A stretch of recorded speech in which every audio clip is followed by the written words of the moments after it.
नौकरियों के मामले में प्रधानमंत्री मोदी के विजन ने किस तरीके से पूरी पिक्चर को चेंज कर दिया, 360 degree change. Make in India ये बताने के लिए काफी है और ये यहीं पर रुकने वाला नहीं, क्योंकि अभी मेक इन इंडिया को एक लंबा रास्ता तय करना है। आज भारत की एक बहुत बड़ी ताकत हमारा मैन्युफैक्चरिंग सेक्टर है। मैन्युफैक्चरिंग में बहुत बड़ी संख्या में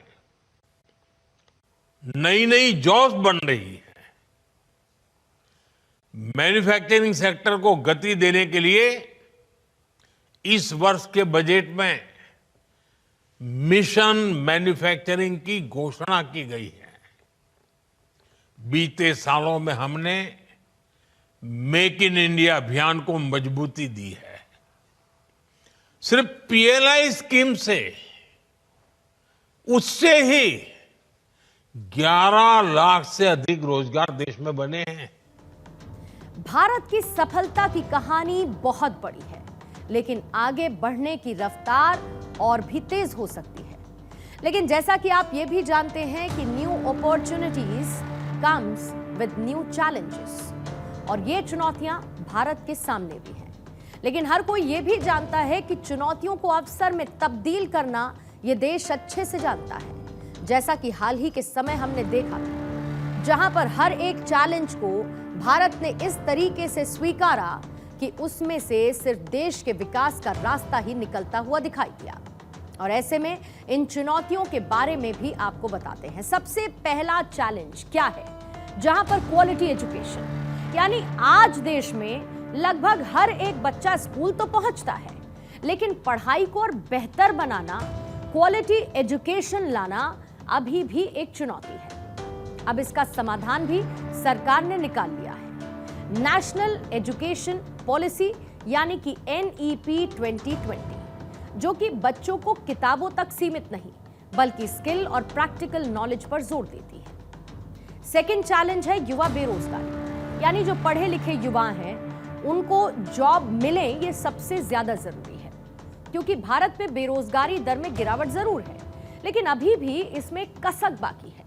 हालांकि आज स्टार्टअप इंडिया और मेक इन इंडिया जैसे प्रोग्राम युवाओं को सिर्फ नौकरी लेने वाला नहीं बल्कि उन्हें नौकरी देने वाला भी बना रहे हैं। थर्ड चैलेंज, महिला भागीदारी। महिलाएं पढ़ी लिखी हैं, लेकिन वर्कफोर्स में अभी पूरी ताकत से वो शामिल नहीं है। महिला सशक्तिकरण देश में लगातार आगे बढ़ रहा है, लेकिन अभी भी इस पर काफी काम करना बाकी है।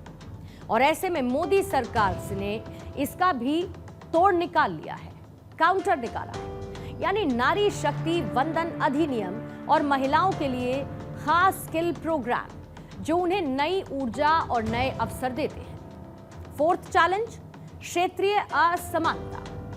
आपने देखा होगा कि रोजगार या फिर आगे बढ़ने के मामले में कुछ राज्य देश में बहुत आगे दिखाई देते हैं और कुछ उनसे पीछे दिखते हैं। ऐसे में एक इम्बैलेंस है पूरे देश में, और इस इम्बैलेंस को तोड़ना जरूरी है।